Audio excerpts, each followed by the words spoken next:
Vamos prosseguir o nosso estudo.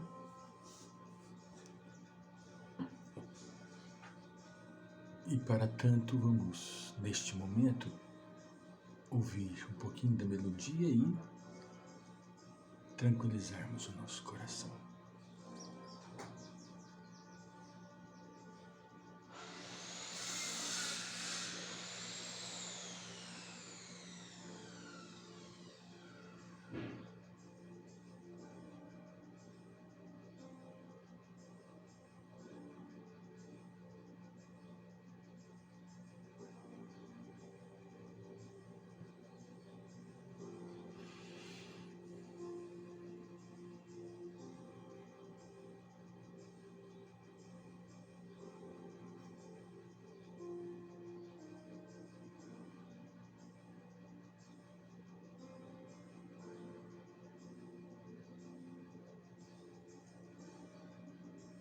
Muito bem.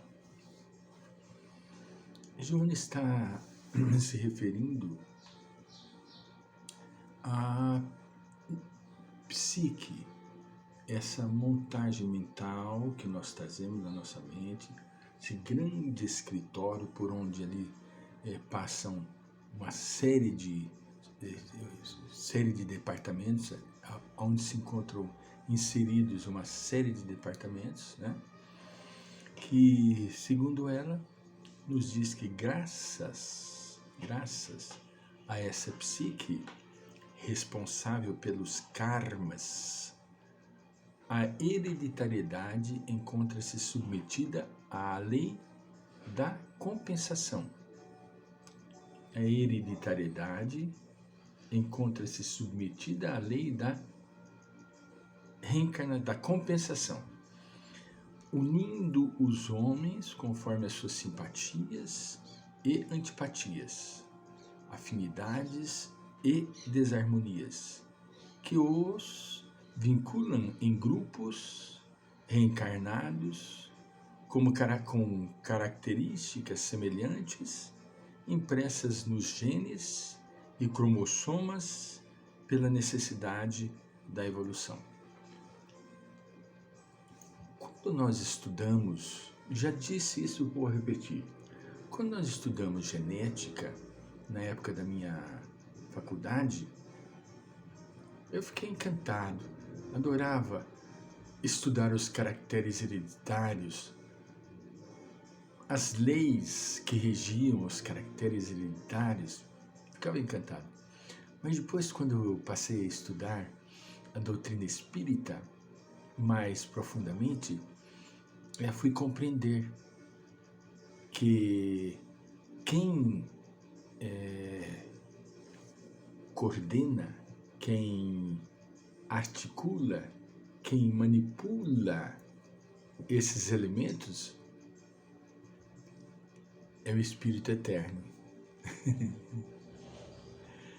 Às vezes existem famílias com os filhos todos normais e naturais, né? E um deles acaba saindo completamente destoando desse concerto familiar. É muito comum isso, muitíssimo comum isso, não é? Por quê? Por causa do espírito. Quem governa, quem delibera, quem organiza é o espírito. Assim como nós trazemos o nosso mapa organizado para o nosso reencarne, nós temos também o mapa onde se encontra o contexto familiar, grupal, né? Onde, além do familiar, né? Pai, mãe, filhos, depois vem genros, noras, netos, né?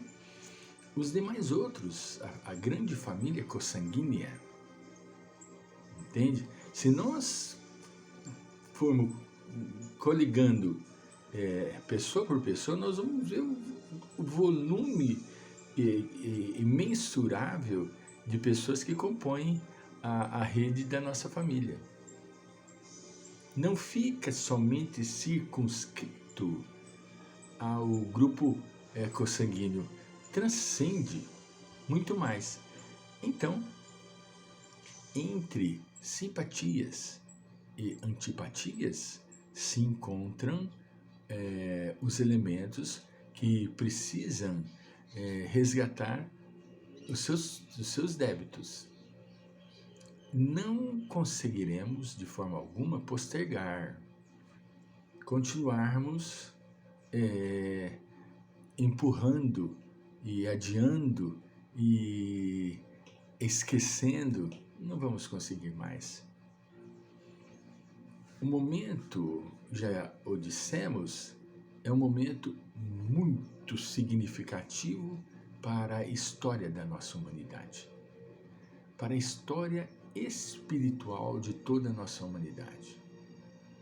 Vamos transcender para um novo estágio e, para isto, nós necessitamos de eliminar alguns elementos que ainda fazem parte do nosso caráter e que dificultam a iluminação, o despertar.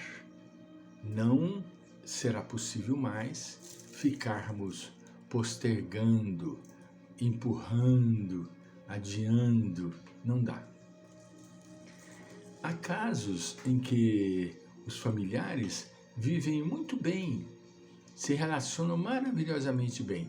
Isso não é muito comum, mas acontece. Só que em determinada época, determinado momento, a pessoa começa a despontar problemas, começa a aparecer dificuldades que deverão ser solucionadas. Através destas dificuldades e das soluções é que o espírito se ilumina, se liberta e se autoconhece. No fundo, segundo Joana de Ângeles, cada um é herdeiro de si mesmo. Olha que beleza. Cada um é herdeiro de si mesmo. Embora carregando implementos condicionadores que procedem dos genitores e ancestrais, através das leis genéticas. Não fica, de forma alguma, desconsiderada os estudos desconsiderados, os maravilhosos estudos dos caracteres hereditários. Não. Isso não é?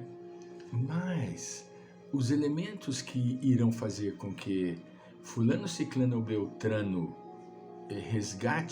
ressarça os seus débitos, eles estão além dos caracteres hereditários. Estão lá, vindo do inconsciente coletivo, que é gigantesco. E todos nós sabemos disso, não é? Segundo André Luiz, nós já dissemos, 50 mil anos de história a consciência possui. Imaginemos nós, né? Quanto que nós gravamos, quanto que nós condensamos até então. Por isso, fundamental que a gente compreenda o grande papel da reencarnação. O grande papel da reencarnação. Os projetos que são idealizados para que o espírito consiga cumprir. Prestem atenção, irmãs e irmãos. É tão grave que nós não podemos esquecer e desmerecer o trabalho da espiritualidade. Coisa que nós fazemos. De mãos dos conhecimentos que a doutrina nos oferece, não podemos mais permitir que as coisas corram livremente e soltas. Não dá. Precisa de estar sob o nosso governo, o governo da nossa consciência, né? Que delibera as melhores ações para o melhor andamento da nossa própria vida.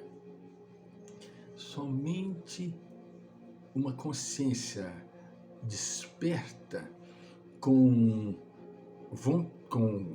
decisão, com coragem, firme e com vontade forte, é que nós conseguiremos galgar alguns espaços a mais na nossa trajetória. Joana continua dizendo assim: desse modo, cada ser, olha que bonita a história que ela monta. Desse modo, cada ser traz impressa nas tecelagens sutis da alma, que as transfere para os arquipélagos celulares do organismo, olha bem, as doenças que lhes são necessárias para o reequilíbrio emocional, as limitações e facilidades morais para a recomposição espiritual, os condicionamentos, as tendências e aptidões para a reabilitação da consciência, reparando a ordem que foi perturbada pelo seu descaso, abuso ou prepotência. Nós mesmos é que fizemos e criamos a nossa própria desdita. Não foi fulano, ciclano ou beltrano ou influência de quem quer que seja. Não. Somos nós mesmos. Vamos voltar.